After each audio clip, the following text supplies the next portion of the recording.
ओम गणेश हर हर महादेव जय सिया राम। सर्वप्रथम तो आने वाली यह गुप्त नवरात्रि की आप सभी को मेरी ओर से बहुत सारी शुभकामनाएं। इस बार यह गुप्त नवरात्रि कब से शुरू होगी और कब कब जो है पूर्ण होगी, तो पंचांग के अनुसार यह जो गुप्त नवरात्रि है आषाढ़ी गुप्त नवरात्रि वह 15 जुलाई बुधवार को शुरू होगी और 22 जुलाई नवमी वृद्धि तिथि के साथ यह बुधवार को ही समाप्त होने वाली है। अब गुप्त नवरात्रि को गुप्त नवरात्रि क्यों कहते हैं, या गुप्त नवरात्रि में जो रहस्य होते हैं वो क्या होते हैं, या फिर गुप्त नवरात्रि में अगर हमें हमारी कोई विशेष कामना पूर्ति है तो हमें कुछ गुप्त साधनाएं करनी है, तो कामना के अनुसार हम वो कौन सी साधनाएं कर सकते हैं।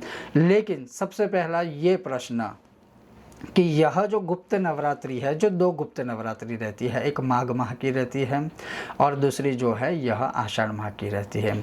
और गुप्त नवरात्रि जैसे उसका नाम है वैसे ही हमारी साधनाओं का काम है।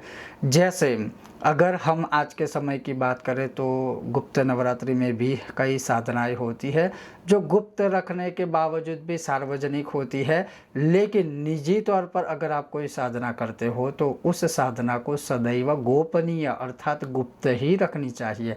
आप क्या साधना किए थे, क्या करने वाले हो, क्या पहले की थी, या इस नवरात्रि में कौन सी साधनाएं करने वाले हो, वो सिर्फ आप जान सकते हो, आपके गुरु जान सकते हैं। अन्यथा उसको गुप्त ही रखना है, क्योंकि जब आपकी साधना, जब आपकी सिद्धियाँ गुप्त ना रह करके सार्वजनिक हो जाती है तब आप शुरू कर लीजिए कि जान लीजिए कि वहीं से आपकी सिद्धियाँ हो, वहीं से आपकी भक्ति हो।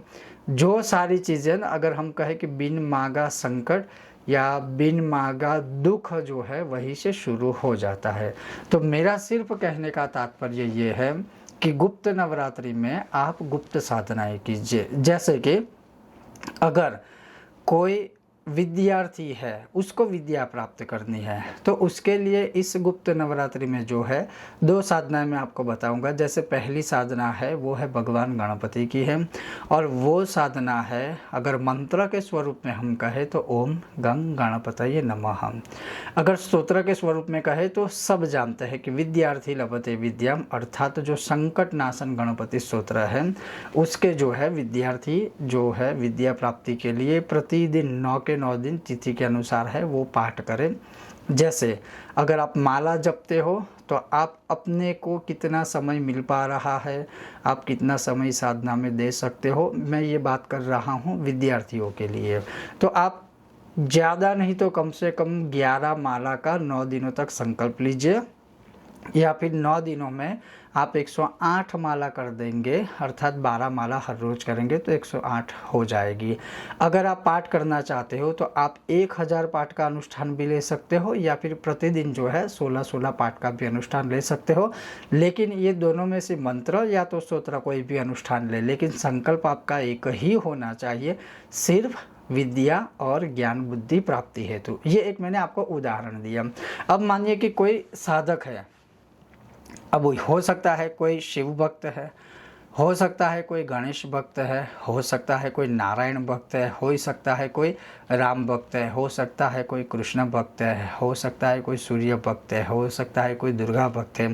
तो नवरात्रि की ये जो गुप्त नवरात्रि रहती है उसमें आप सबसे पहला काम अपने इष्ट देवता या इष्ट देवी का जो मंत्र है उसे ही जपिए, उसे ही रिचार्ज कीजिए। जैसे अगर आपके गुरु ने आपको कोई मंत्र दिया हुआ है, आपको कोई स्तोत्र दिया हुआ है, आप उसी को इस 9 दिनों में जपिए। अब दूसरा प्रश्न ये होता है कि जैसे मानिए कि किसी ने या दीक्षा ली है या किसी ने किसी को दीक्षा दी है, मान के चलिए कि आपको धन की प्राप्ति करनी है, व्यापार वृद्धि में आपको कोई बढ़ोतरी करने के लिए साधना करनी है, और आपको श्री सूक्तम की दीक्षा दी गई है या आप प्रतिदिन श्री सूक्तम के पाठ करते हो, तो इस 9 दिनों में आप उसकी संख्या कैसे तय करोगे? तो आपको जो है एक संकल्प लेना है, पहले दिन से लेकर के 9 दिनों तक। जैसे मानिए कि आप हर रोज़ 160 पाठ करेंगे 9 दिनों तक, आप हर रोज़ 16-16 पाठ करेंगे 9 दिनों तक, आप पूरे 9 दिन में जो है 1200 पाठ का अनुष्ठान करेंगे। उसको फिर डिवाइड कर दीजिए पर डे कितना होगा, उसके अनुसार आप उसका अनुष्ठान कीजिए। मानिए कि आप पूरे 9 दिन में ब्राह्मणों के द्वारा 13,000 पाठ या फिर 1200 पाठ का अनुष्ठान करवाते हैं तो उस हिसाब से हो गए। मान लीजिए कि आप जो है इस प्रकार से कोई अनुष्ठान करना चाहते हो तो संख्या आपको उस तरह से तय करनी है कि जितना आप कर पाए। कई बार उत्साहित होकर के हम बोल जाते हैं या भगवान के सामने बैठकर संकल्प ले लेते हैं कि हम इतना करेंगे और फिर क्या हो जाता है, टाई फिश, अर्थात फिर हमसे नहीं होता। अब जो आपने संकल्प लिया है तो जब लिया है तब सोच कर संकल्प लीजिए, क्योंकि एक बार संकल्प ले लिया तो फिर उस पाप से आप मुक्त नहीं हो सकते हैं। अगर कोई ऐसा कारण हो जैसे घर में सूतक काल लग जाए तो एक अलग विषय है, वो एक अलग बात है। अन्यथा उत्साह में संकल्प लेकर के फिर कर्म ना करना वो सबसे बड़ा पाप होता है। तो कहने का मेरा सिर्फ इतना तात्पर्य है कि यह एक गुप्त नवरात्रि ऐसी रहती है कि जो अनुष्ठान, जप, तप, साधना आप 2-2, 3-3 महीने करने के बाद फल प्राप्त करते हो, वह सिर्फ आप इस 9 दिनों में अनुष्ठान या फिर साधना, जप, तप करने मात्र से ही फल प्राप्त करते हो। तो मेरा सिर्फ कहने का तात्पर्य ये है कि ये जो गुप्त नवरात्रि है उसमें आप जो भी अपनी कामना के अनुसार जो मंत्र जाप आदि करते हो उसको गुप्त रखिए और जितना हो सके उतना ही आप अनुष्ठान या जप तप करने का प्रयत्न कीजिए। अति उत्साहित होकर के संकल्प लेकर के फिर उसको भंग ना कीजिए। अब कुछ विशेष साधनाएं जैसे मैं आपको बताऊंगा कि आपको क्या करना चाहिए या आप क्या कर सकते हैं। तो सबसे पहला, सदैव जैसे मैं कहता हूँ कि आपके गुरु ने आपको जो मंत्र दिया हो उसी की साधना, जितनी माला मंत्र के स्वरूप में दिया है तो जितनी माला हो सके उतना कीजिए, स्तोत्र के स्वरूप में दिया है तो जितने पाठ हो सके उतना कीजिए, और अगर आप अनुष्ठान के स्वरूप में करते हो तो प्रयत्न कीजिए कि एक ही समय निश्चित रखिए। दूसरा, विद्यार्थी को विद्या प्राप्त करनी है तो जैसे अभी मैंने गणेश स्तोत्र बताया या गणपति का मंत्र बताया, उसके अतिरिक्त जो माता सरस्वती जी के जो स्तोत्र है या मंत्र है, कोई भी स्तोत्र या मंत्र है वो आप करके आप विद्या प्राप्ति का भी जो है ज्ञान बुद्धि प्राप्त कर सकते हो, संकल्प पूरा कर सकते हो। अगर आप शत्रुओं से पीड़ित हो तो माता बगलामुखी की साधना करवा सकते हो या कर सकते हो, लेकिन सोच समझ करके। अगर आप स्वयं कोई पाठ करते हो जैसे बगलामुखी माला मंत्र का अनुष्ठान हो गया, बगला प्रत्यंगिरा कवच का पाठ हो गया या फिर बगलामुखी का मूल मंत्र का अनुष्ठान आदि हो गया, तो वो सोच समझकर आप कीजिए या फिर किसी विद्वान ब्राह्मणों के द्वारा करवा सकते हो। अगर व्यापार में वृद्धि या आकस्मिक धन प्राप्ति आदि हेतु है तो जैसे मैं हर बार कहता हूँ कि श्री सूक्तम का अनुष्ठान करें, कनकधारा स्तोत्र का अनुष्ठान करें या फिर सांपुटिक श्री सूक्तम जो बहुत ही चमत्कारिक फल देने वाला होता है तो उसका भी आप अनुष्ठान कर सकते हो। अगर वाक सिद्धि प्राप्त करनी है तो जो एकाक्षरी बीज मंत्र है जैसे ऐम हो गया, तंत्र मार्ग में ऐंग हो गया, सात्विक उपासना में ऐम हो गया, तो आप उस हिसाब से उसका आचरण कर सकते हो। एकाक्षरी जो भुवनेश्वरी बीज भी कहा जाता है, लक्ष्मी बीज भी कहा जाता है, जैसे श्रीम हो गया।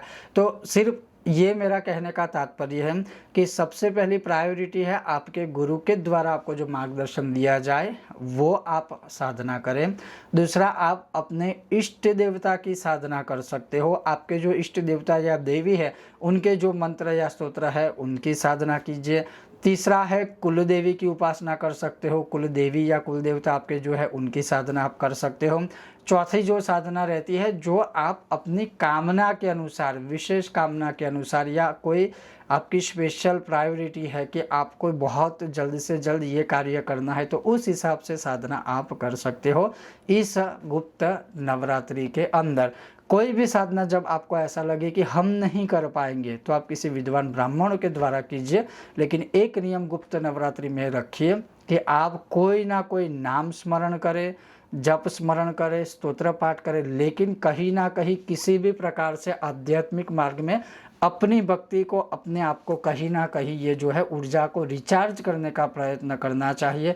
वही है गुप्त नवरात्रि। ओम गणेश, हर हर महादेव, जय सिया राम।